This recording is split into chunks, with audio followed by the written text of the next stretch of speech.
me llamo Mira Thornton. Tengo 31 años y soy ingeniera de software en Columbus, Ohio. El pasado mes de julio regresé de un viaje de trabajo de 4 días, llegué con mi maleta hasta mi propia entrada y, al subir, encontré mi ropa metida en cajas de cartón en el pasillo de arriba. En la puerta de mi recámara había una cerradura nueva y reluciente, y detrás se escuchaba la televisión de mi hermano mayor.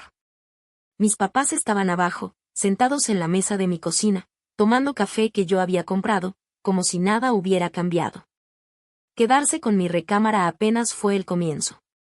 Para cuando terminara ese verano, mi familia iba a exigir la mitad de mi casa como si fuera espacio de uso personal. Y lo que yo decidiera hacer al respecto terminaría llevando los 4 nombres de mi familia hasta una sala de tribunal, frente a un juez, en un lugar donde ser familia no te da ningún privilegio. Pero déjenme regresar un poco, porque necesitan entender lo que esa casa significaba para mí. Era una casa Craftsman de 4 recámaras en Westerville, un suburbio tranquilo al norte de Columbus. Tenía un columpio en el porche y un arce al frente que cada octubre parecía pintar de rojo todo lo que había alrededor. La compré 2 años antes, cuando tenía 29. Sin ayuda de nadie y sin un aval. Desde los 19 había estado haciendo semestres de prácticas, escribiendo código para una compañía de seguros mientras mis compañeros de casa se iban a los partidos de fútbol. Yo ahorraba como si fuera una religión. Para juntar el enganche pasé 10 años evitando vacaciones y manejando un coche con ventanas de manivela. No me estoy quejando. Estoy explicando las cuentas, porque mi familia nunca se preocupó por hacerlas. En mi familia, yo había sido la que solucionaba todo desde que era adolescente. Cuando Brett, mi hermano mayor, se metió hasta el cuello en deudas de tarjetas de crédito a los 28, yo las pagué.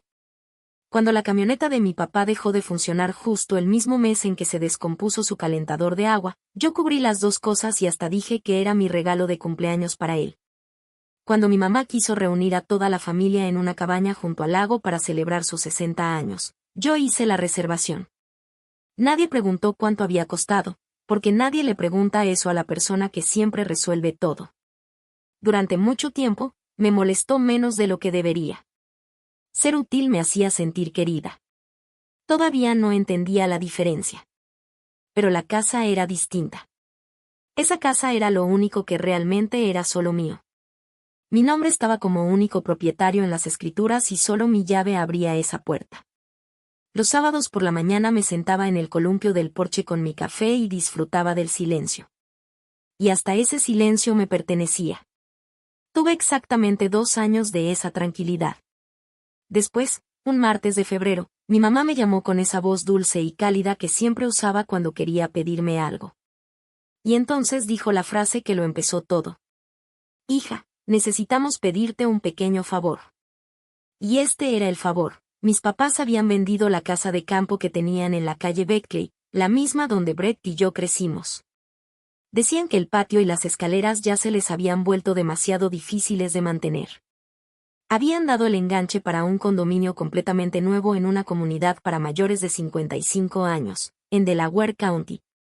El constructor les había prometido que estaría listo para abril, así que solo tendrían unas 6 semanas de diferencia, más o menos.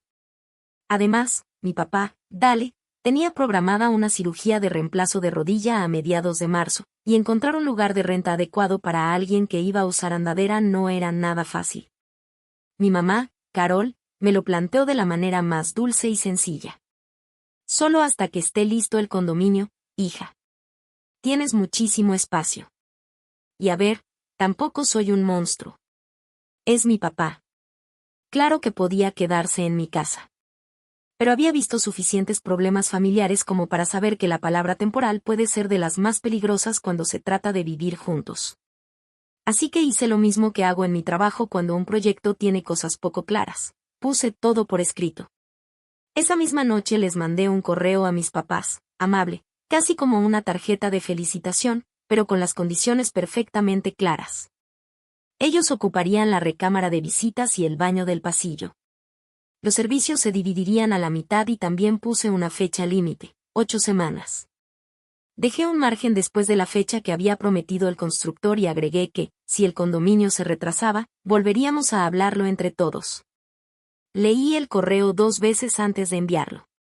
Me sentía mitad inteligente y mitad culpable, como cuando haces que tu propia familia tenga que registrarse para entrar a tu casa. Mi mamá respondió 4 minutos después. No escribió ninguna frase ni puso su nombre.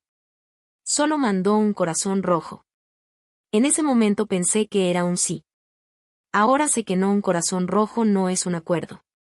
Es una puerta que dejaste abierta. Se mudaron a mediados de marzo, 2 días antes de la cirugía de mi papá. La primera semana, la verdad, todo estuvo bastante bien. Llevé a mi papá al hospital, acompañé a mi mamá mientras esperaba y preparé la recámara de visitas con una silla para la regadera y un organizador para sus medicinas. Eso es lo que hace la familia, y yo estaba feliz de ayudar. Los cambios empezaron durante la segunda semana. Un día regresé de la oficina y encontré mi cocina completamente reorganizada. Las ollas estaban donde antes iban los tazones, y mis mejores cuchillos habían desaparecido en un cajón porque, según mi mamá, así era como debía funcionar una cocina. Mi cafetera terminó arrumbada en la despensa para hacer espacio para una enorme cafetera de 12 tazas que ella había llevado. Después llegó el sillón reclinable de mi papá, que tenían guardado. Era un monstruo café enorme que cayó en medio de mi sala como si hubiera aterrizado desde el espacio, justo frente a una televisión que, desde ese momento, parecía no apagarse nunca. Fox por las mañanas, películas del viejo oeste toda la tarde y el volumen tan alto que parecía que estaban transmitiendo desde un estadio. Yo bajaba a las 6 de la mañana y la casa ya olía a tocino y estaba llena del sonido de algún programa repetido. Eran detalles pequeños. Cosas mínimas, como un granito de arena. Así que fui dejándolas pasar una por una, porque mi papá estaba recuperándose muy bien y la meta seguía siendo abril. Entonces llegó abril. El constructor llamó y avisó que la entrega se retrasaría hasta junio. Problemas con los suministros, dijeron. Todo el mundo tenía problemas con los suministros. Mi mamá me dio la noticia con una alegría rara mientras me daba unas palmaditas en el brazo. Parece que vas a tener que aguantarnos un poquito más, corazón. Esa noche cambié la fecha en mi calendario y me repetí que, siendo realistas, esas 8 semanas siempre habían sido el plazo que podía funcionar. Pero entonces, un domingo, iba pasando con una canasta de ropa frente a la recámara de visitas cuando escuché a mi mamá hablando por teléfono con mi tía Debbie. Su voz sonaba tranquila, orgullosa, como si todo estuviera exactamente como ella quería. «Ay, ya estamos completamente instalados», le dijo. «Deberías ver todo lo que hemos hecho con nuestra casa». Nuestra casa. Yo estaba parada en el pasillo, con una canasta llena de toallas en las manos, y hasta eso estuve a punto de dejarlo pasar. En mayo perdí mi oficina. Pasó de manera muy tranquila, como casi todo en mi familia, por lo menos hasta que deja de serlo. El terapeuta físico de mi papá recomendó una bicicleta fija y unas bandas de resistencia.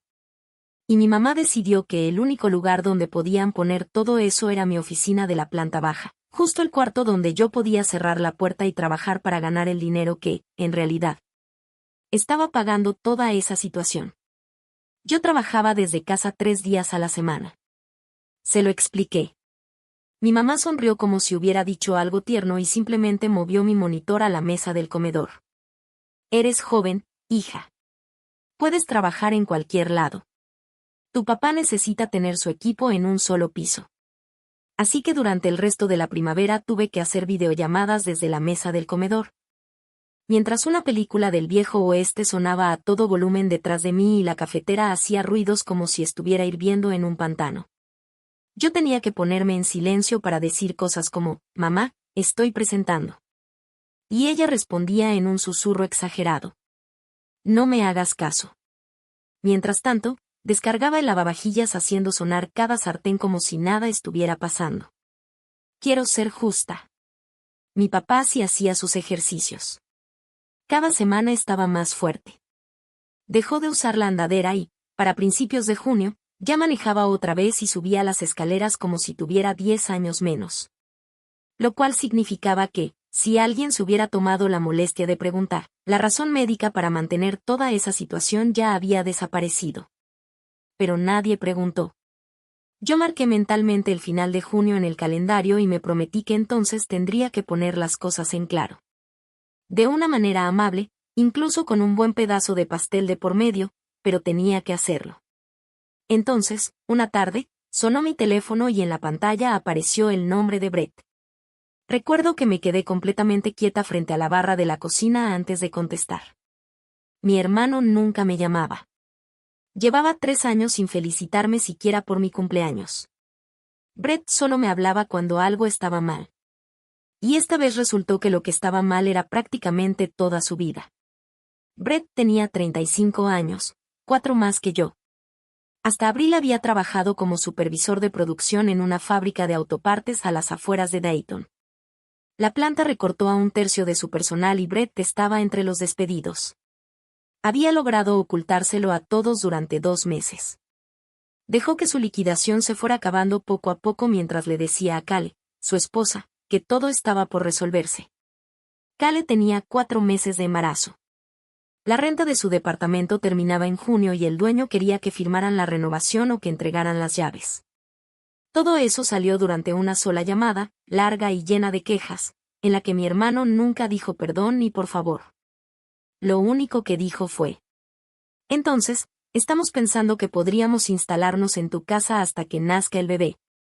Mamá ya dijo que tiene sentido. Me quedé mirando la pared unos segundos. Con mucho cuidado le dije que lamentaba lo de su trabajo, que ya encontraríamos alguna solución y que necesitaba pensar que era posible. Porque mi casa ya estaba llena y tener a toda la familia bajo el mismo techo estaba resultando mucho más complicado de lo que imaginaba. Eso no es un no y te das cuenta de eso. Lo he repetido en mi cabeza cientos de veces y sigue sin ser un no. Era un déjame pensarlo de una mujer que había aprendido desde niña que nunca debía decir la otra respuesta. Ese viernes tomé un vuelo a Seattle para una revisión de proyectos de 4 días que llevaba meses programada en mi calendario. El domingo por la noche, mi teléfono vibró en el hotel. Era un mensaje de mi mejor amiga, Jess, que vivía a 3 calles de mi casa. Decía: oye, pregunta random, ¿sabías que hay una camioneta de UAUL en tu entrada? Me quedé frente a la ventana del hotel, viendo el horizonte de Seattle y haciendo cuentas con la diferencia de horario. Y en ese momento entendí que, decidiera lo que decidiera, ya no importaba. Mi mamá ya había abierto la puerta de mi casa. Regresé el lunes por la noche y encontré una casa que ya no parecía mía. La camioneta de Brett estaba estacionada justo en mi lugar de siempre. La segunda recámara de visitas, la pequeña que yo usaba para mi caminadora, estaba llena de sus cosas hasta el techo. Y lo que ya no ocupó ahí había terminado ocupando casi la mitad de mi sótano sin terminar. Kale, con esa voz dulce que hacía que cada frase sonara como si te estuviera poniendo contra la pared, me abrazó en la entrada y dijo que el viaje había sido pesadísimo. Brett también me abrazó, fuerte y haciendo mucho escándalo, como si aquello fuera una reunión familiar que yo debería estar celebrando. Miren quién llegó, mira Thornton. Mi mamá estaba detrás de ellos, sonriendo orgullosa como si acabara de organizarme una fiesta sorpresa. La familia está para apoyar a la familia, dijo mientras me apretaba el brazo. Quiero que quede claro que esta vez no sonreí ni me quedé callada. Delante de todos les dije que eso no era lo que habíamos acordado, que yo había dicho que necesitaba pensarlo y que 6 semanas era el máximo tiempo que podían quedarse mientras buscaban un lugar propio. Esta misma semana empiezan a buscar departamento, les dije. Brett soltó una carcajada y movió la mano como quitándole importancia. Relájate. Es temporal. Hablas como si fueras la dueña de una propiedad. Todos se rieron, incluso mi papá. Y la conversación simplemente cambió de tema. En cuestión de segundos ya estaban hablando de los colores para el cuarto del bebé, como si una tormenta hubiera pasado y nadie hubiera notado nada. Más tarde esa noche, levanté una caja que estaba en la entrada porque bloqueaba la puerta. Entonces vi la etiqueta escrita con letras grandes y cuadradas, hechas con marcador por Brett. No decía cosas de cocina ni cosas del cuarto, como normalmente dicen las cajas de una mudanza. Decía, closet principal. Me quedé ahí parada, sosteniendo la caja, mientras escuchaba a mi hermano reírse de algo que estaban viendo en la televisión de mi sala. Y entonces un pensamiento muy frío se me metió en la cabeza.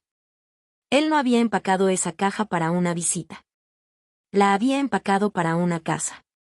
Y en su mente, esa casa ya era suya.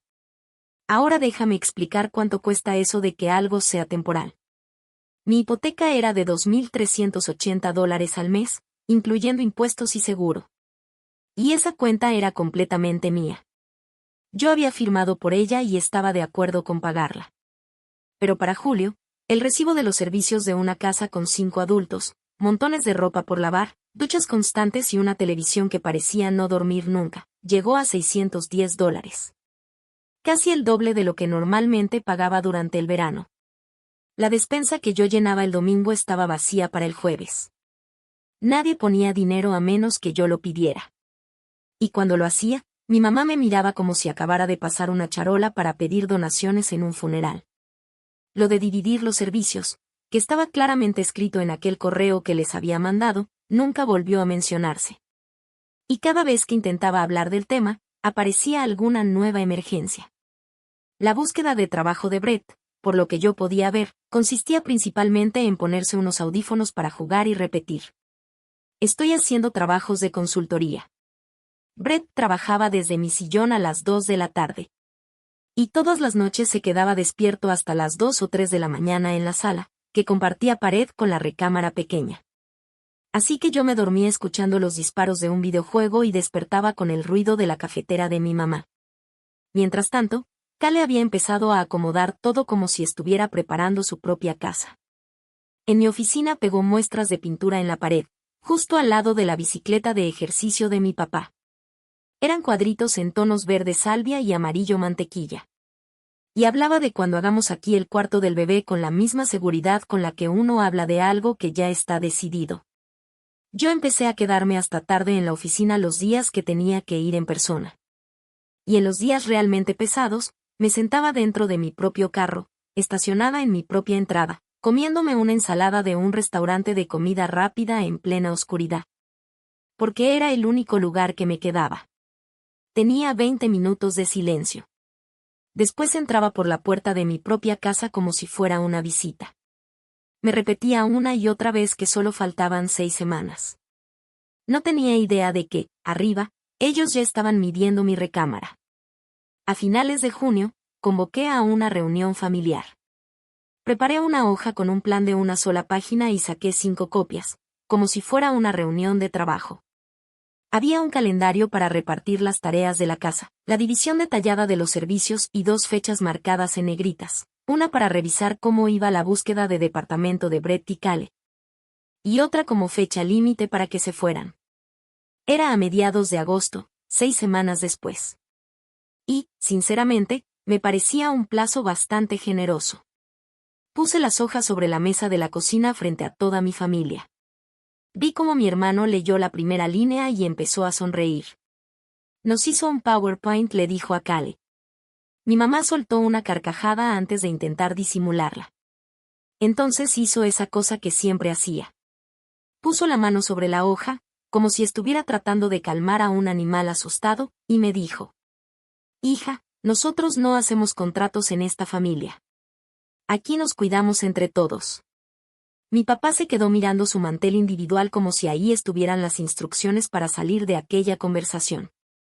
Cale dijo que el embarazo la tenía muy cansada, y de alguna manera eso terminó siendo el argumento definitivo.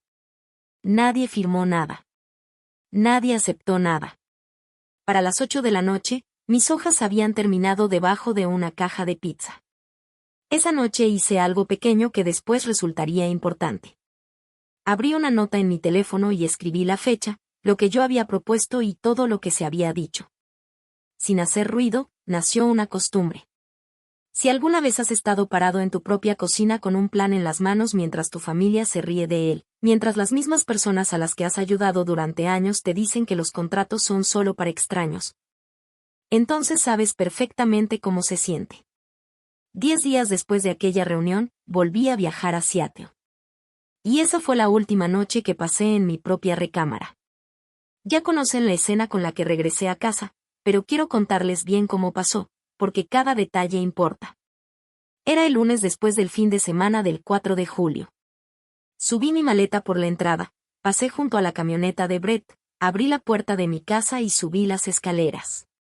En el pasillo, afuera de la recámara pequeña, había 4 cajas de cartón con mi nombre escrito. Mi ropa estaba doblada por manos que no eran las mías. Lo que tenía en el cajón de mi buró había terminado dentro de una bolsa para congelar. Mis libros estaban apilados, con el lomo hacia arriba, como si fueran leña. Encima de una de las cajas, boca abajo, estaba la foto enmarcada del día que cerré la compra de la casa. Era la foto donde aparecía yo en el porche, sosteniendo las llaves. Y en la puerta de mi recámara principal, donde nunca había existido una cerradura porque yo vivía sola, ahora había una perilla nueva de latón, brillante, con una cerradura incluida. Toqué la puerta.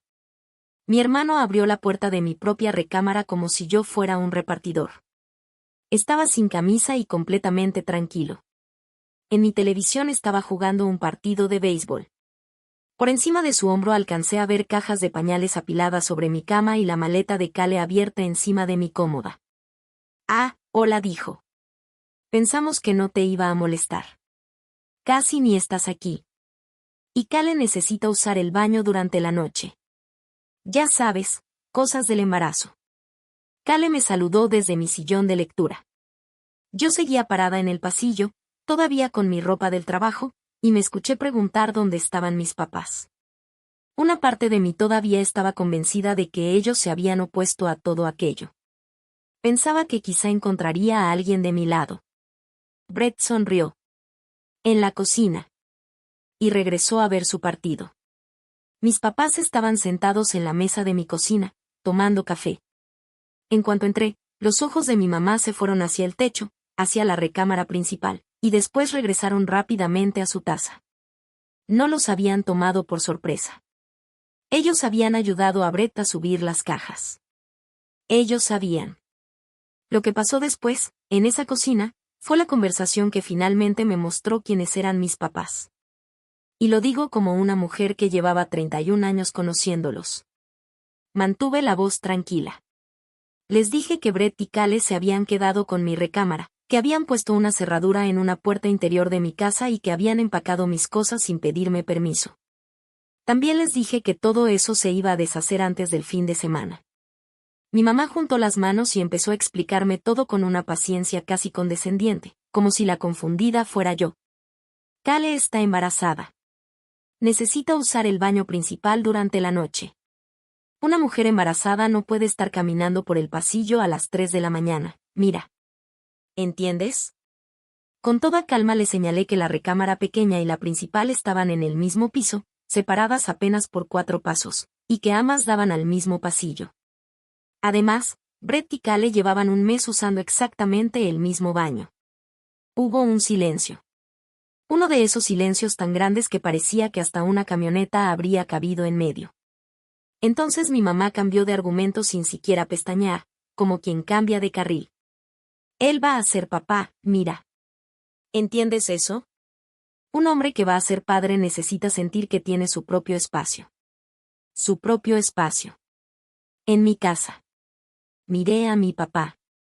Él era mi última esperanza en aquella cocina. Dale Thornton, el hombre que alguna vez manejó 4 horas durante una tormenta de hielo solo para cambiarme una llanta, ahora estaba leyendo el periódico como si el periódico le hubiera hecho una pregunta que no quería contestar. No dijo una sola palabra. Ese silencio tenía un peso que todavía puedo sentir. Les dije que mi recámara tenía que ser devuelta antes del domingo. Si no, teníamos un problema muy serio. Y entonces escuché la voz de mi hermano desde las escaleras. Había estado escuchando toda la conversación. Su tono era tranquilo, casi amable, como si estuviera hablando del pronóstico del clima. ¿O qué? No estaba enojado. Solo quería saber qué pensaba hacer. Su tono era como el de alguien que siente curiosidad por un insecto que encontró boca arriba. ¿O qué? Me quedé parada en mi propia cocina y me di cuenta de que no tenía una respuesta. Y él lo sabía. Ese domingo, mi familia organizó una cena en mi casa para anunciar cómo pensaban repartirla. No estoy exagerando para hacer la historia más dramática.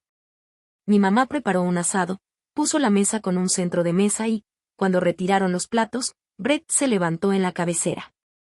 En mi silla, por cierto. y empezó a presentar lo que él llamó el plan familiar, con la seguridad ensayada de alguien que estuviera presentando la estrategia de una empresa. Explicó que su familia iba a crecer y necesitaban espacio de verdad, así que se quedarían con la recámara principal.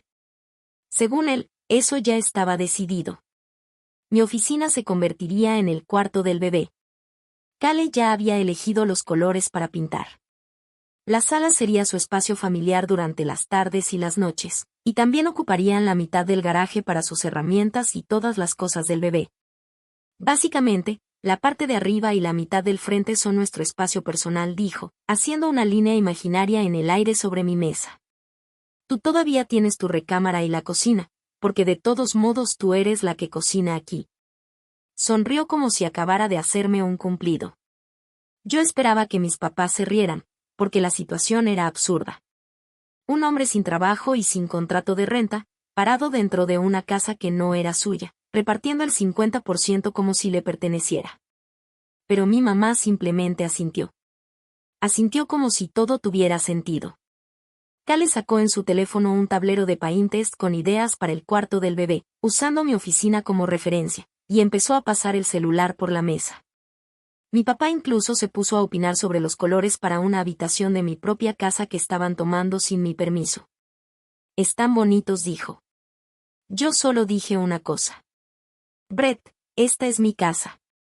Mi hermano me miró con una tranquilidad genuina y respondió con una frase que, hasta el día de hoy, sigo escuchando en mi cabeza. Ay, mira. No estás robando nada si es entre familia. Nadie reaccionó. Los tenedores siguieron moviéndose. Yo me disculpé, subí a la recámara pequeña y me senté en la orilla de la cama con mi laptop. Esa noche dejé de discutir con mi familia. Empecé a leer las leyes de Ohio. Y esto fue lo primero que descubrí. Desde el punto de vista legal, muchas de las cosas que mi familia estaba haciendo podían ser permitidas. En cambio, muchas de las cosas que yo quería hacer para recuperar mi casa podían meterme en problemas. La semana después de aquella cena, Brett también se adueñó del garaje. Llegué a casa y encontré mi podadora, mis cajas de Navidad y mi kayak tirados en el jardín, como si fueran cosas de alguien a quien acababan de sacar de su casa. En su lugar estaban su banco de trabajo y unas 40 cajas. Ese fue el día que llamé a la línea de la policía que no era para emergencias. Pensé que, seguramente, alguien de autoridad podría explicarle a mi hermano a quien pertenecía realmente la casa y quien aparecía en las escrituras. Un oficial llegó. Era un tipo amable, más o menos de mi edad, que mantuvo las manos dentro de su chaleco mientras escuchaba a todos. Después me llevó a un lado, en mi propio porche, y me explicó la situación sin rodeos. Mis papás y mi hermano llevaban meses viviendo ahí. Recibían correspondencia en esa dirección. Eso significaba que, legalmente, podían ser considerados residentes de la casa, sin importar el nombre que apareciera en las escrituras. Si yo cambiaba las cerraduras o sacaba sus cosas a la calle, podía ser yo quien estuviera violando la ley. En Ohio, eso se considera un desalojo ilegal, y quienes viven ahí incluso pueden llevar al dueño de la casa ante un juez por hacerlo. El oficial me explicó, casi con pena, que la única manera de sacarlos legalmente era iniciar un proceso formal de desalojo, igual que lo haría cualquier propietario con sus inquilinos. Desalojo. Esa palabra cayó sobre mi calle tranquila como una piedra atravesando una ventana. Recuerdo que solté una risa corta, de esas que no tienen nada de gracia, y le pregunté si hablaba en serio. ¿Desalojar a mis propios papás? Él se encogió de hombros de una manera que me hizo pensar que ya había visto situaciones así, incluso en casas mucho más bonitas que la mía. Es un asunto civil, señora. Lo siento. Así que entiendan bien en qué posición estaba, porque necesitaba verlo con claridad. La misma ley que protegía mi casa también protegía a las personas que se le estaban apropiando. Y cualquier solución rápida y satisfactoria que probablemente estaban gritándole a la pantalla en ese momento habría terminado dándole a mi hermano una demanda legal, con mi nombre como responsable. A la mañana siguiente, antes de empezar a trabajar, hice algo que parecía insignificante, pero terminó siendo el punto de quiebre de toda mi vida. Saqué una carpeta roja de mis cosas de oficina. Era una de las últimas cosas que quedaban ahí que todavía sentía realmente mía. Y la llené. Metí las escrituras donde aparecía únicamente mi nombre. Los documentos de la compra de hacía 2 años. Todos mis estados de cuenta de la hipoteca, pagados desde mi propia cuenta bancaria. El correo que les había enviado a mis papás en febrero con el acuerdo de 8 semanas. También imprimí la respuesta de mi mamá, ese corazón rojo, junto con la fecha. Guardé los recibos de los servicios antes y después de que se mudaran. Fotos de la nueva cerradura de latón en mi recámara. Fotos de las cajas con mi nombre. Fotos de mi kayak tirado en el jardín. Y también imprimí la nota que había escrito en mi teléfono después de aquella reunión familiar. Pasé 10 minutos en silencio haciendo todo ese papeleo en la mesa del comedor. La cafetera de mi mamá sonaba al fondo y mis manos estaban completamente firmes. Y fue ahí cuando entendí que una parte de mí ya había tomado una decisión. Después hice algo en lo que todavía pienso. No dejé esa carpeta dentro de la casa. Ya no había un solo cajón, un solo closet ni un solo cuarto de mi propia casa en el que confiara que mis cosas seguirían siendo respetadas. Así que salí hasta mi carro todavía con la ropa del trabajo, abrí la cajuela y acomodé la carpeta roja debajo de la cubierta del área de carga, bien escondida. Mis documentos estaban más seguros en el estacionamiento que dentro de mi propia casa. Durante mi hora de comida me senté en ese mismo carro e hice 2 llamadas. La primera fue a Jess, porque cuando estás a punto de hacer algo enorme, se lo cuentas a tu mejor amiga. La segunda fue a un despacho de abogados del centro que se especializaba en asuntos entre propietarios e inquilinos. Tenía excelentes reseñas. Rachel Bass. La carpeta pesaba quizá 1 kilo. Pero cuando la llevé por el estacionamiento hasta su despacho 2 días después, sentí que estaba cargando lo más pesado que había levantado en mi vida. Rachel tenía el cabello con algunas canas, un apretón de manos firme y un despacho con vista hacia el tribunal. Por la manera en que hablaba, parecía conocer perfectamente ese mundo. Revisó mi carpeta página por página, sin cambiar la expresión. Después me dio primero la mala noticia, porque así trabajan los abogados realmente buenos. No habría nada rápido en esto. Mi familia entraba en una categoría que la ley de Ohio considera como personas que viven en una propiedad por voluntad del dueño. Estaban ahí con mi permiso, no pagaban renta y no tenían contrato. Sacarlos de manera legal iba a ser como subir una escalera interminable sin elevador. Paso 1. Enviar un aviso por escrito terminando el permiso que les había dado para vivir ahí, con 30 días de plazo. Paso 2. Si se quedaban, mandar un aviso legal de 3 días, el que se usa en los desalojos de Ohio, con el texto exacto establecido por la ley. Paso 3. Si aún así no se iban, presentar un caso de entrada y retención forzosa, es decir, una demanda formal de desalojo en el tribunal municipal. Después vendría una audiencia frente a un magistrado unas semanas más tarde y, si yo ganaba, se emitiría una orden de desalojo. Incluso podrían poner una etiqueta roja en mi propia puerta y mandar a los alguaciles del condado para sacar sus cosas. Si todo salía normal, el proceso completo podía tardar entre 8 y 12 semanas. Los honorarios iniciales de Rachel eran de $2,500. Después me dio la buena noticia mientras señalaba las escrituras. Yo era la única propietaria, nunca había existido un contrato de renta, jamás me habían pagado y tampoco había habido dinero de por medio.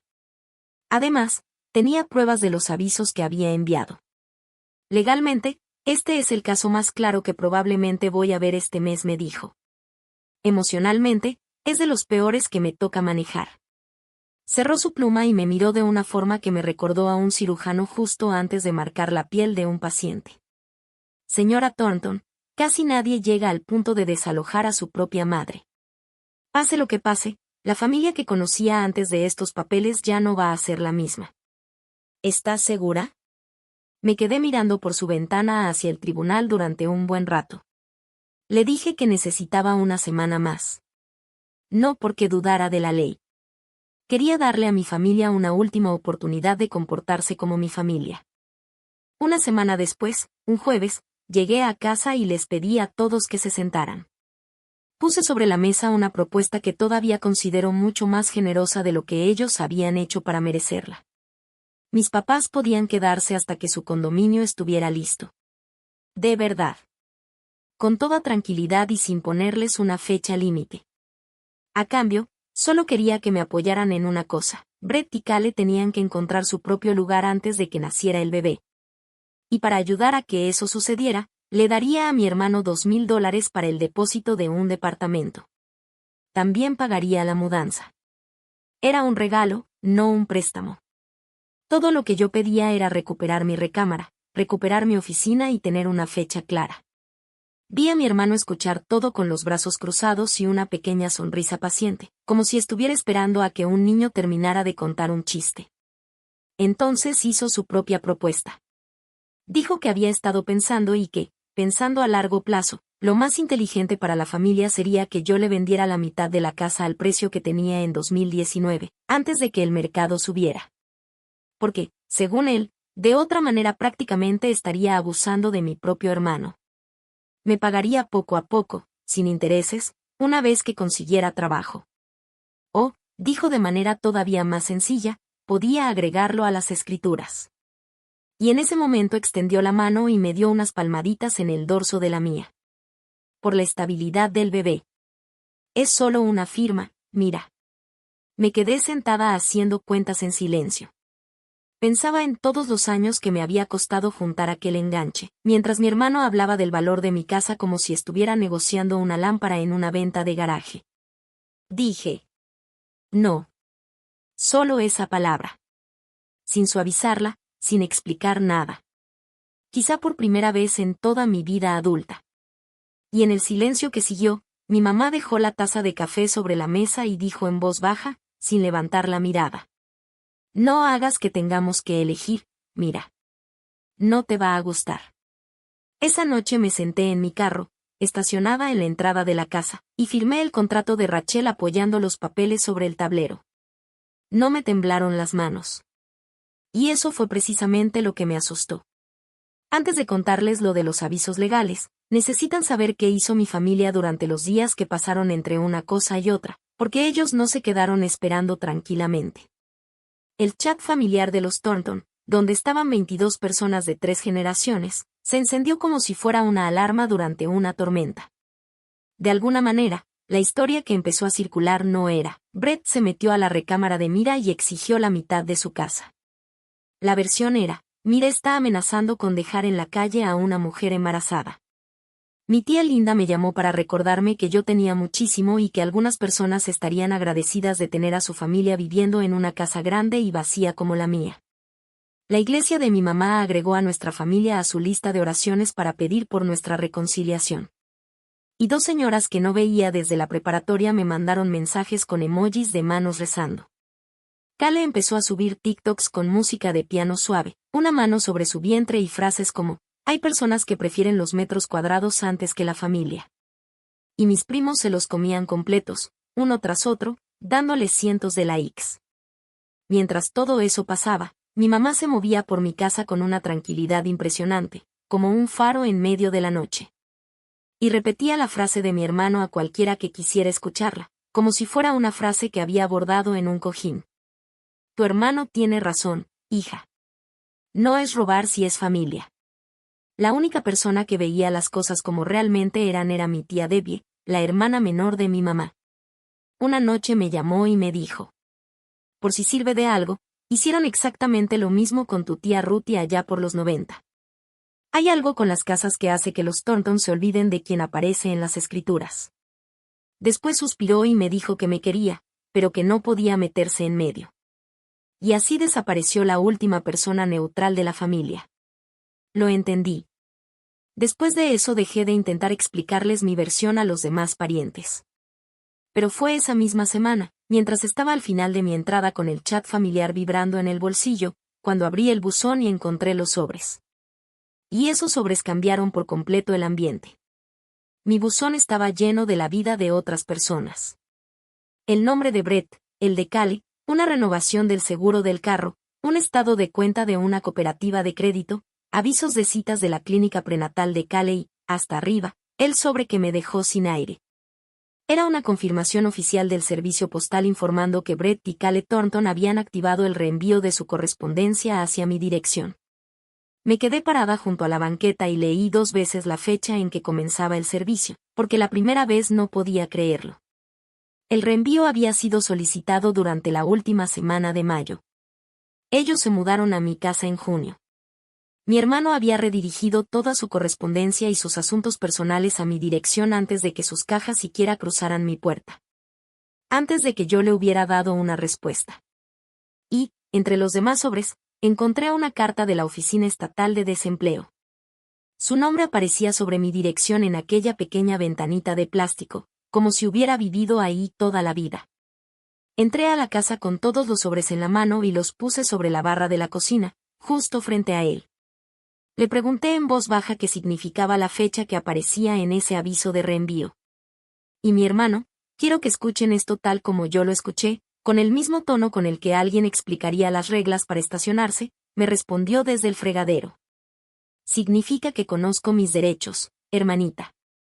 Investígalo. Si alguien vive en una casa, no puedes simplemente sacar a tu familia. Dio 2 golpecitos en la barra con los dedos y regresó a su videojuego. Ahí estaba la verdad. Ya no había confusión, ni malentendidos, ni una explicación de que Brett simplemente había perdido su trabajo y estaba pasando por un mal momento. Él había investigado las leyes de ocupación antes de subir sus cosas a la camioneta de mudanza.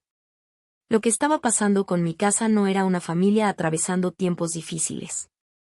Era un plan. Y yo era la última persona a la que pensaban informarle. No podía simplemente sacarlos de la casa, eso era cierto. Pero esa palabra, simplemente, estaba a punto de cambiarlo todo. El 28 de julio les entregué los avisos legales a todos. Rachel preparó 4 documentos por escrito, uno para Dale Thornton, otro para Carol Thornton, otro para Brett Thornton y otro para Cale Thornton. En ellos se terminaba oficialmente el permiso que les había dado para vivir en la propiedad y se les daban 30 días para irse. Esa mañana, las copias se enviaron por correo certificado. Rachel me había dejado claro que legalmente eso era suficiente. Pero yo decidí que mis papás no se enterarían por un cartero.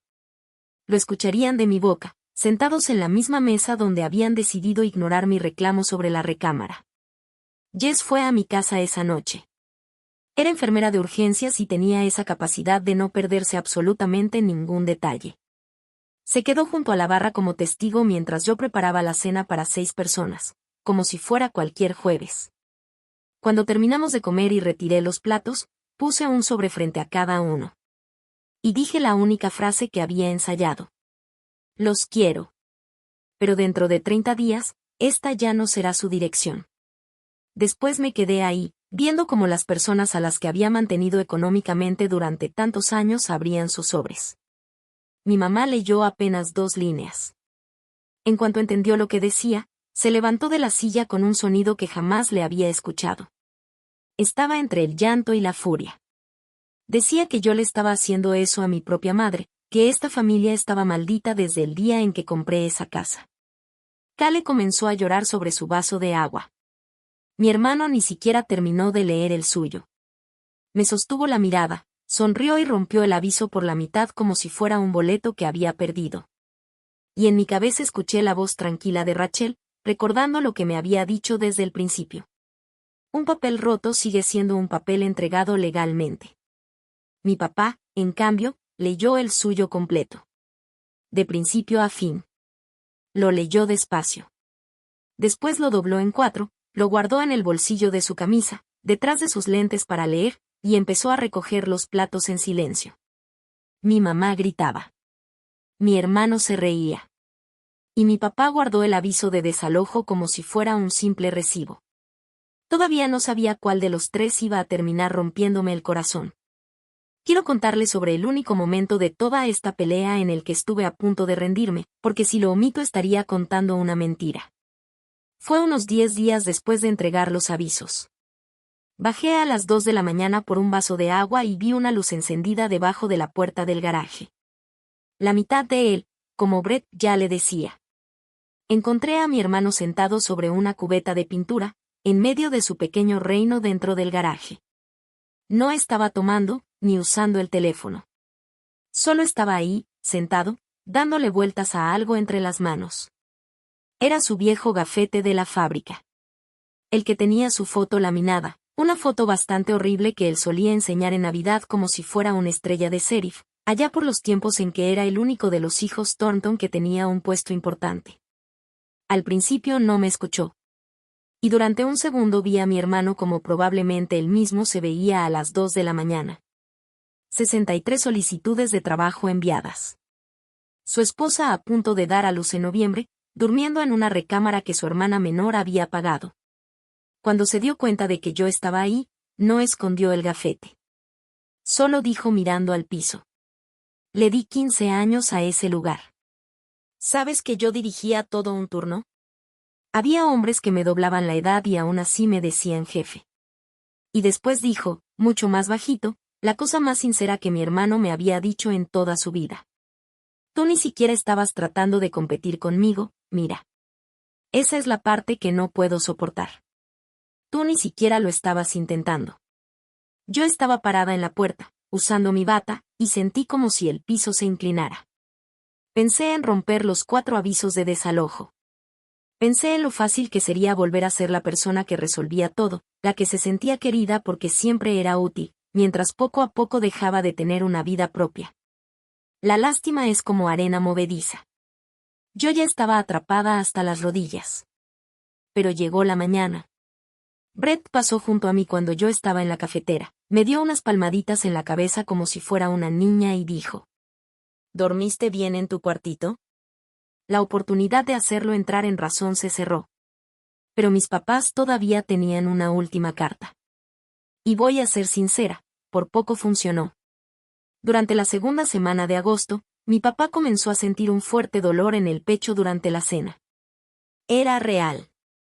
Se puso pálido, se llevó una mano al pecho, soltó el tenedor y, de repente, todo en la habitación se sintió mucho más intenso.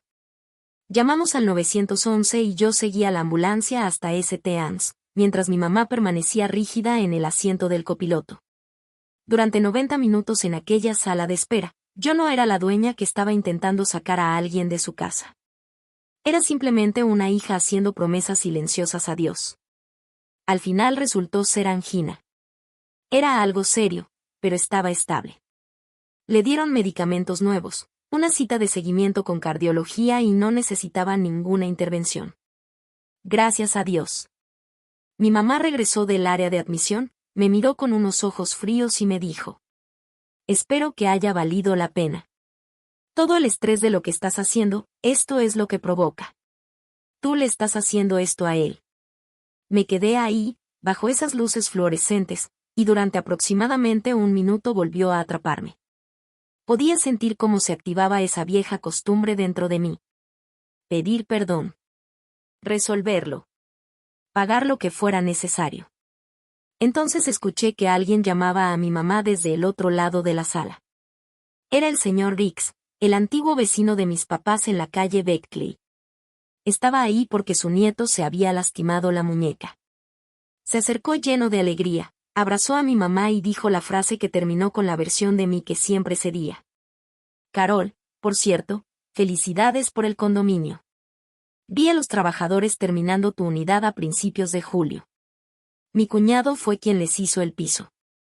¿Ya están instalados? A principios de julio. Vi cómo la cara de mi mamá cambiaba de una manera que jamás había visto. Miró rápidamente hacia mí antes de responderle. Y esa mirada me lo dijo todo. El condominio no se había retrasado. Ya llevaba más de un mes listo. Mis papás podrían haber cerrado la compra, empacado sus cosas y mudado antes de que yo siquiera imprimiera el primer aviso. Y aún así, se habían sentado en mi mesa dejando que la historia del supuesto retraso siguiera intacta, porque mi mamá quería tener a toda la familia bajo el mismo techo cuando llegara su nieto. No hagas que tengamos que elegir, me había dicho. Ellos ya habían elegido mucho antes de que yo les pidiera hacerlo. Los 30 días se terminaron a finales de agosto. Nadie empacó una sola caja. La fecha límite pasó como pasa un reto cuando nadie cree que la otra persona se atreverá a cumplirlo. Ese sábado, Brett organizó una carne asada en mi patio. Había alrededor de 12 amigos suyos sentados en mi mesa del jardín. Hamburguesas en mi parrilla, La misma que él se había apropiado durante aquella gran invasión del garaje. Música country saliendo de una bocina. Mi hermano estaba sentado en una silla de jardín, comportándose como alguien que presumía su propiedad. Me vio a través de la ventana de la cocina y levantó su lata de refresco apenas unos centímetros. Un pequeño brindis. La traducción era bastante clara. Tu turno, hermanita. Él ya había decidido cómo iba a terminar todo. Y, siendo justa, tenía 31 años de pruebas para pensarlo. Mira cede. Mira paga. Mira nunca va a llegar hasta el final si eso hace llorar a mamá. El martes, 2 de septiembre, la mañana después del día del trabajo, hice mi movimiento. Rachel ya tenía preparados los avisos de 3 días, los documentos establecidos por la ley que tenían que entregarse antes de poder presentar el caso de desalojo. En la parte de arriba aparecía, en letras grandes, el aviso legal correspondiente. Se le solicita abandonar la propiedad. Si no la desocupa, podría iniciarse una acción de desalojo en su contra. Le entregué uno a cada uno. Después pegué una copia en la puerta principal, dentro de una funda resistente al agua, para que todo el vecindario pudiera verla. Porque llega un momento en que la vergüenza deja de ser algo que te da miedo y se convierte en una herramienta que ya no estás dispuesta a seguir pagando. Mi mamá llevó su aviso a la recámara de visitas y cerró la puerta. Kale grabó el suyo para un TikTok. Y Brett leyó el suyo sentado en el porche, soltó una pequeña risa y dio su último pronóstico. No lo vas a hacer, mira.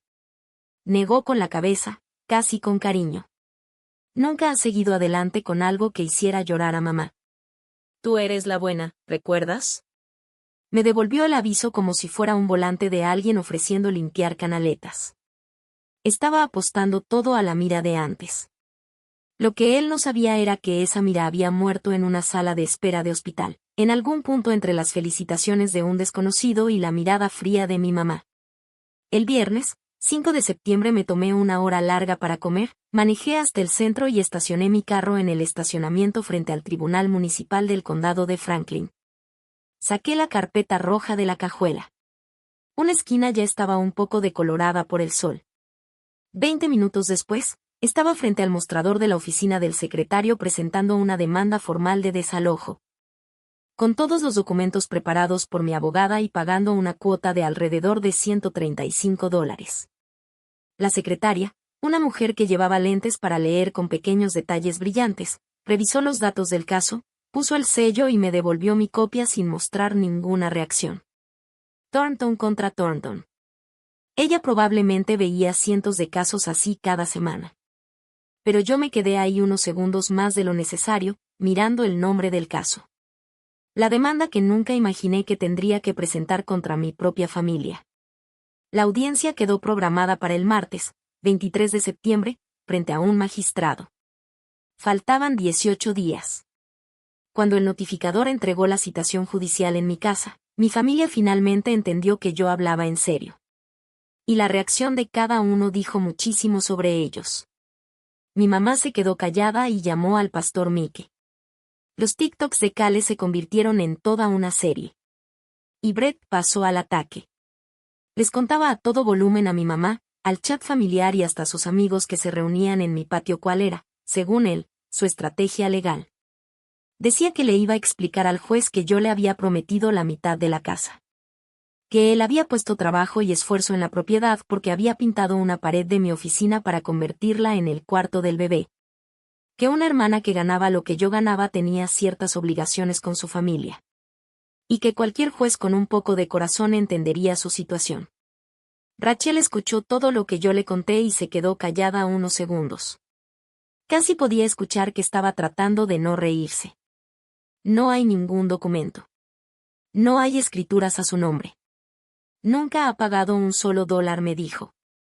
En Ohio, las promesas relacionadas con bienes raíces tienen que estar por escrito. Y el tribunal no va a hacer valer tableros de Pinterest. Que de su discurso añadió. Faltaban 18 días para la audiencia. Y mi familia aprovechó cada uno de ellos. Vinieron contra mí por turnos, como una ola tras otra. Y quiero que entiendan las tres, porque juntas estuvieron a punto de hacerme cambiar de opinión. Primera ola, la emboscada. Llegué a casa un sábado, 2 semanas antes de la audiencia, y encontré a unas 30 personas en mi sala. Había adornos colgando de la chimenea, un pastel hecho de pañales sobre mi mesa de centro y un pastel enorme de una tienda mayorista, con letras de betún azul que decían: Bienvenidos a la casa de los Thornton. Era el baby shower de Cale. En mi casa. Mi mamá lo había organizado en los mismos espacios que yo estaba intentando recuperar legalmente. Y nadie me había avisado. Cuando le pregunté, mi mamá me explicó mientras volvía a llenar el ponche. No pensamos que querrías participar después de todo esto. Yo felicité a Cale frente a un cuarto lleno de mujeres que ya habían leído el chat familiar sobre mí. Después agarré un pedazo de pastel y me lo comí parada en mi propia cocina, como si fuera la persona contratada para servir la comida. ¿Y saben qué? Estaba muy bueno. Segunda ola, la delegación. 2 días después, llegó mi tío Gary acompañado del pastor Mike, el pastor de la iglesia de mi mamá. Se sentaron conmigo en mi propia mesa para lo que ellos llamaron una conversación para sanar. Pero terminó siendo una propuesta. Querían que retirara la demanda. Brett y Cale se quedarían 1 año sin pagar renta para poder estabilizarse, y después toda la familia seguiría adelante dejando el pasado atrás. Esta vez incluso querían ponerlo por escrito. Al parecer, eso sí lo habían aprendido de mí. Tercera ola, Cale. Esa misma noche, Cale me encontró en el pasillo. Tenía las manos sobre su vientre y la voz le temblaba. ¿De verdad dejarías a un recién nacido en la calle? Y esa sí me llegó. Voy a ser honesta. Esa noche me senté en la cama pequeña con el dedo sobre el número de Rachel. Estaba a un solo toque de llamarla y rendirme. Pero en lugar de eso llamé a Jess. Me escuchó en silencio y después me hizo la única pregunta que realmente importaba. Explícame el trato, mira.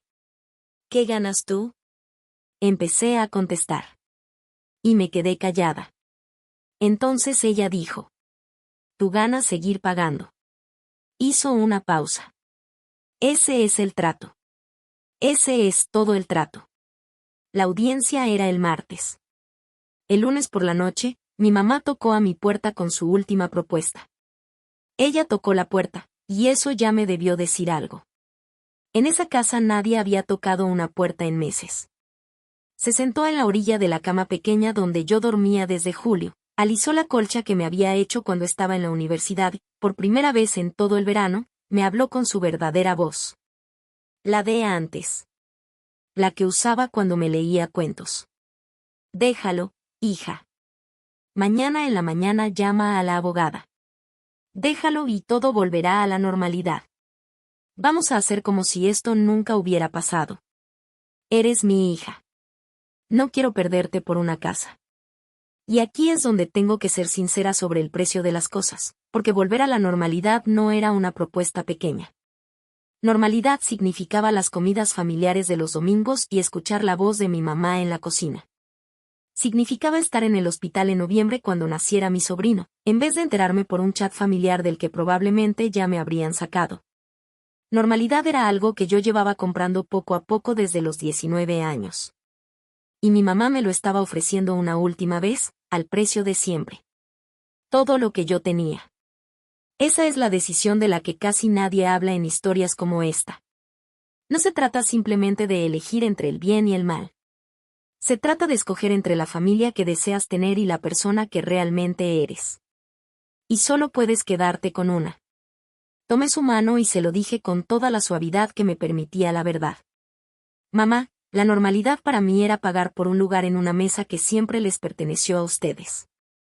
Ya no quiero seguir rentando ese lugar. Prefiero ser tu hija antes que tu inquilina, pero no voy a ser tu banco. Ella retiró la mano. La voz cálida desapareció y volvió esa expresión fría que había tenido durante todo el verano. Entonces te vas a sentar sola en ese tribunal, dijo desde la puerta. Casi tuvo razón. Mi mamá no fue al juzgado. Mi hermano sí. Y llegó con todo un discurso preparado. Si nunca han visto una lista de casos de desalojo, olvídense de lo que muestran las películas sobre los tribunales. Era un salón sencillo, con bancas de madera y un ventilador de techo que hacía un pequeño ruido constante. Había unas 30 personas desconocidas, todas con papeles en las manos, y una magistrada al frente. La nuestra era una mujer de cabello canoso, con la energía de una directora de escuela llegando al final de un año larguísimo. Iba pasando de un caso a otro como si estuviera atendiendo una fila. Cuando llamaron a Thornton contra Thornton, ocupamos nuestras 2 mesas. Rachel y yo de un lado, con la carpeta roja abierta. Brett del otro, usando el saco bueno que mi mamá le había comprado. Cal estaba sentada junto a él. Le faltaban 9 semanas para dar a luz y estaba vestida como si hubiera ido a declarar a favor de alguien en la iglesia.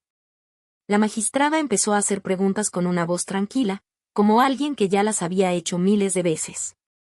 ¿A nombre de quién está la escritura? Solo a mi nombre. Le entregamos una copia certificada. ¿Existe algún contrato de renta? No. ¿Alguna vez pagaron renta? ¿Cualquier cantidad? ¿Alguna vez? Ni $1. Vi cómo la magistrada miraba a Brett, esperando alguna contradicción. Pero él confirmó la respuesta con orgullo. En su cabeza, pagar renta habría sido casi un insulto. ¿Los avisos fueron entregados correctamente? Rachel presentó los comprobantes del correo certificado, tanto del aviso de 30 días como del de 3 días, junto con la declaración del testigo y las fotografías. La magistrada fue asintiendo mientras revisaba todo, como alguien que va marcando cada punto de una lista. Entonces Brett se puso de pie y comenzó con su discurso. Y tengo que reconocerle algo, se lo había preparado muy bien. Habló de lo que significaba la familia, de las promesas que supuestamente se habían hecho de palabra, de la pared que había pintado, del esfuerzo que según él había invertido en la casa y de que yo tenía la suerte de ganar el equivalente a 2 sueldos mientras él estaba pasando por una mala racha. La magistrada lo escuchó con la barbilla apoyada en una mano hasta que Brett terminó. Entonces le hizo 4 preguntas muy sencillas. ¿Tiene esa promesa por escrito? ¿Su nombre aparece en la escritura o en la hipoteca? ¿Ha pagado algo relacionado con la propiedad? ¿Niega haber recibido los avisos correspondientes? Fueron 4 respuestas negativas, cada una más bajita que la anterior. Y con eso, se terminó todo. La magistrada explicó que, bajo la ley de Ohio, las promesas relacionadas con bienes raíces deben estar por escrito, no basarse solamente en recuerdos o buenas intenciones. El fallo fue a mi favor. Se ordenó que la propiedad me fuera devuelta y que ellos salieran en un plazo de 10 días. 90 segundos de preguntas. Eso fue todo lo que quedó de aquel supuesto derecho de mi hermano sobre mi casa. Afuera del tribunal, Brett explotó. Me llamó traidora a la familia, lo bastante fuerte como para que un alguacil se acercara. Dijo que yo había comprado a la jueza, igual que según él compraba todo lo demás. Esperé hasta que se quedó sin aire. Después mantuve la voz tranquila, como si todavía estuviéramos sentados en la mesa de la cocina. Y le devolví sus propias palabras. Tú siempre dijiste que no era robar si era familia. La jueza simplemente le puso otro nombre. Y entonces, después de 15 años de cuentas pendientes, finalmente dije lo que me faltaba. Tú me enseñaste que la familia lleva las cuentas, Brett. Yo solo fui la primera en escribirlas. La ley les dio 10 días. Mis papás usaron 2. Mi hermano aprovechó cada hora y todavía quiso un poco más. Mis papás cerraron la compra de su condominio esa misma semana. El mismo condominio que llevaba listo desde julio. Un detalle que nadie me había contado, aunque todos lo sabían. El camión de mudanza llegó un jueves. Mi mamá dirigió cómo sacaban el sillón reclinable y la cafetera con la actitud de una reina que acababa de perder su reino. Cuando metieron la última caja, se quedó parada en mi porche. Miró la casa detrás de mí como si fuera una persona que la había decepcionado. Entonces me dijo su última frase. Espero que esta casa te mantenga calientita, mira. No hubo abrazo. Bajó los escalones y se subió al camión. Esa parte todavía me duele. Y decidí que está bien que me duela. Pero mi papá se quedó un minuto más. Y eso sí que no me lo esperaba. Dale Thornton, el hombre que casi no había hablado durante todo el verano, Llevó su vieja caja de herramientas hasta la puerta trasera de mi casa. Era la misma puerta que llevaba meses rechinando como un búho, la que él había prometido arreglar cuando todavía apenas podía caminar. Sacó aceite, lubricó las bisagras y ajustó el pestillo hasta que la puerta quedó abriendo y cerrando en silencio. Después entró a la cocina, puso la llave de mi casa sobre la barra y dejó junto a ella un sobre con $400 en billetes de 20. Para los servicios dijo. Es la mitad, o por lo menos una parte. Entonces mi papá miró hacia algún punto detrás de mí y dio el discurso más largo que recuerdo haberle escuchado. Yo vi cómo le hicieron esto a mi hermana Ruthie. Toda la familia se instaló en su casa. Y cuando finalmente se cansó y gritó, la llamaron egoísta. Yo me prometí que nunca me quedaría tan callado. Agarró su caja de herramientas. Resulta que el silencio también es algo que uno hereda, hija. Hizo una pausa. Perdóname. Y luego agregó. Y, por si sirve de algo, tú merecías conocer la verdad sobre ese condominio mucho antes de que un extraño te la contara en una sala de espera. Yo ya lo sabía.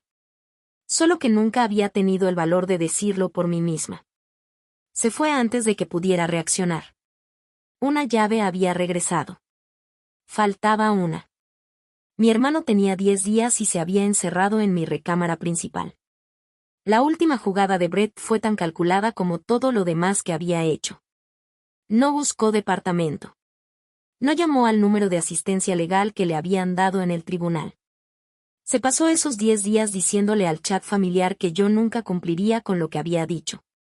Que la decisión del juez era solo un trámite. Que Mira iba a ceder. Que Mira siempre terminaba cediendo.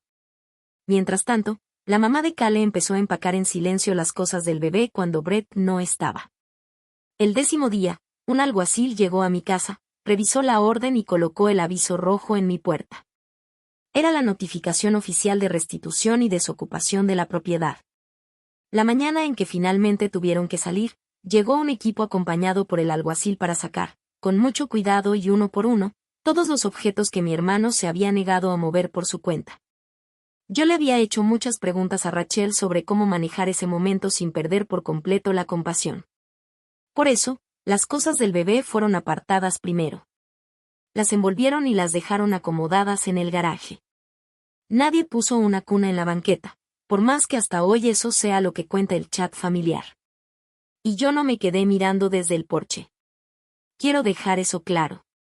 No hubo una silla de jardín, ni limonada, ni ninguna escena de celebración como la que mi familia ha contado durante años.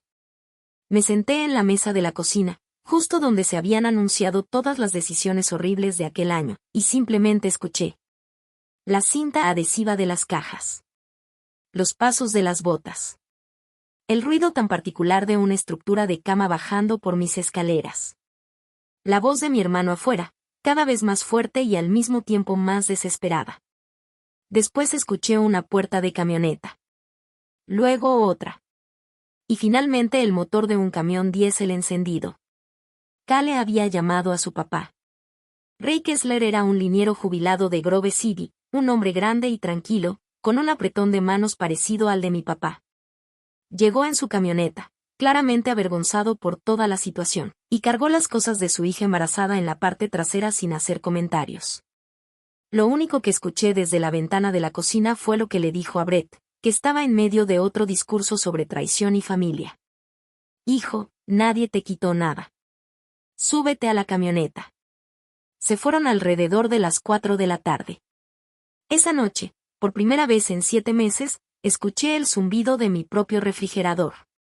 La gente paga mucho dinero a los terapeutas por momentos que duran menos que ese sonido. El sábado por la mañana llegó el cerrajero. Ahora todo era legal. Completamente legal. Y, de una manera casi maravillosa, aburridamente legal. Cambió las cerraduras de todas las puertas mientras yo tomaba café en el columpio del porche, como una mujer que estaba aprendiendo de nuevo un idioma que alguna vez había conocido. Después recorrí mi propia casa como si fuera una desconocida visitándola por primera vez. Había agujeros de clavos en la pared de la recámara principal, donde Brett había montado su televisión. La marca de cinta que había quedado en el piso de la sala, justo donde habían anunciado que estaría su zona familiar. Una pared de mi oficina estaba pintada de gris a medias, el único trabajo que mi hermano había terminado con todo eso de su supuesto esfuerzo en la casa. Me quedé parada en medio de la recámara principal, en silencio, y por fin hice las cuentas que había estado evitando durante todo el año. No hablo de los $2,500 de Rachel, ni de los 135 del trámite, ni de los servicios de la casa, ni siquiera de todos los rescates económicos de los últimos 20 años. Hablo de la cuenta verdadera. Durante 15 años había estado pagando una especie de cuota para pertenecer a una familia que me enseñó a confundir esa cuota con amor. Cada vez que lo salvaba de algún problema. Cada vez que me tragaba un no. Cada cheque que entregaba para comprar otro mes de tranquilidad y seguir sintiendo que pertenecía. Eso también era una renta. Y yo la había pagado puntualmente. Hasta que dejé de hacerlo. Entonces metieron a otro inquilino en mi recámara y me llamaron egoísta simplemente por atreverme a reclamarla. Tú me enseñaste que la familia lleva las cuentas, le había dicho a mi hermano. Y ahí, parada en aquella habitación vacía, finalmente entendí algo. Ellos siempre habían llevado las cuentas. Lo único que yo había cambiado era que ya no estaba dispuesta a perder a propósito. Abrí las ventanas. El aire de septiembre recorrió la casa como si estuviera limpiándolo todo. Esa noche dormí en mi propia cama, en mi propia recámara, detrás de una puerta que ya no necesitaba cerradura porque por fin era mi espacio otra vez. Y dormí como si la hipoteca ya estuviera pagada. Ahora viene la parte honesta de lo que pasó después. Sin adornarlo ni ponerle un final perfecto. Mi sobrino nació el día después de Acción de Gracias. Pesó 8 libras y estaba sano. Me enteré por una foto que la prima de Jess le enseñó a ella. Yo no recibí la noticia directamente. Desde septiembre ya no estaba en el chat familiar. Aún así, mandé un regalo. Era un bono para sus estudios universitarios y una nota para mi hermano. Sin abogados. Solo decía: felicidades. La puerta no está cerrada con llave. Con cariño, Mira. Nunca recibí respuesta. Y por ahora, decidí aceptar ese silencio como su respuesta. El recibo de los servicios volvió a bajar a unos $310. Y, de alguna manera, se sintió como si me hubieran devuelto un poco de paz. Mi oficina volvió a ser mi oficina. Aunque dejé algo ahí a propósito. La pared gris que Brett había empezado a pintar y nunca terminó. La única pared que mi hermano llegó a completar durante todo el tiempo que estuvo en mi casa. Algunas mañanas la miro y siento que me da una sesión completa de terapia sin decir una sola palabra. Mi tía Debbie me llama los domingos. El resto de la familia ahora está en algún punto entre lo educado y lo completamente frío. Y, por lo que me han contado, en las reuniones familiares la historia es que yo dejé a mi propia familia en la calle por una recámara. Yo también dejé de intentar defenderme en esa conversación. ¿Y yo? En diciembre cené sola un domingo en mi propia mesa. Y la comida me supo bien. Eso no es triste. Esa es la parte que nadie te advierte que va a llegar. El silencio deja de sentirse como un castigo y empieza a sentirse como una recompensa. 2 semanas antes de Navidad, alguien tocó la puerta de mi casa. Y esta vez sí fue un golpe claro. Tocaron y esperaron. Mis papás estaban parados en el porche, con las orejas rojas por el frío, y mi papá llevaba su caja de herramientas en la mano. La ventana de la recámara pequeña se atora, dijo a manera de saludo. He querido arreglarla desde la primavera. Mi mamá estaba un paso detrás de él, con la barbilla levantada y sosteniendo un pastel comprado en la tienda como si fuera un tratado de paz que no sabía si yo iba a aceptar. Quiero dejar claro que fue esto y que no fue. No fue una disculpa. Carol Thornton no suele disculparse. No hubo un gran discurso, ni lágrimas, ni música emotiva de fondo. Solo eran 2 personas que ya se habían quedado sin versiones de la historia donde ellos eran las víctimas, paradas en mi porche y preguntando si podían entrar. Los dejé pasar. Mi papá arregló la ventana. Mi mamá puso la mesa sin cambiar de lugar ni un solo mueble de la cocina, lo cual, para ella, era casi un milagro. Comimos. Fue una cena tranquila, cuidadosa y, por momentos, hasta un poco cálida. A las 7 de la noche se pusieron los abrigos porque ahora la cena tenía una hora para empezar y otra para terminar, como cualquier acuerdo civilizado. En la puerta, mi mamá se detuvo. Miró el pasillo y la casa que nos había costado tanto a todos y dijo en voz baja: «Es una buena casa, mira». Para ella, eso era prácticamente un poema entero. «Lo sé, mamá», respondí. Cerré la puerta detrás de ellos. Y la cerradura era simplemente una cerradura. En un cajón de mi cocina tengo una llave de repuesto nueva. Está brillante, todavía sin cortar, esperando el día en que alguien de mi familia vuelva a ganarse el derecho de tenerla. Y quizá tenga que esperar años. Ya hice las paces con eso. Porque hay algo que aprendí durante ese año tan horrible, pero necesario. Una familia que solamente te quiere mientras tú estás pagando no te está queriendo. Te está cobrando. Y una de las cosas más sanas que puedes hacer por ellos y por ti mismo es cerrar esa cuenta y descubrir quién sigue tocando tu puerta después.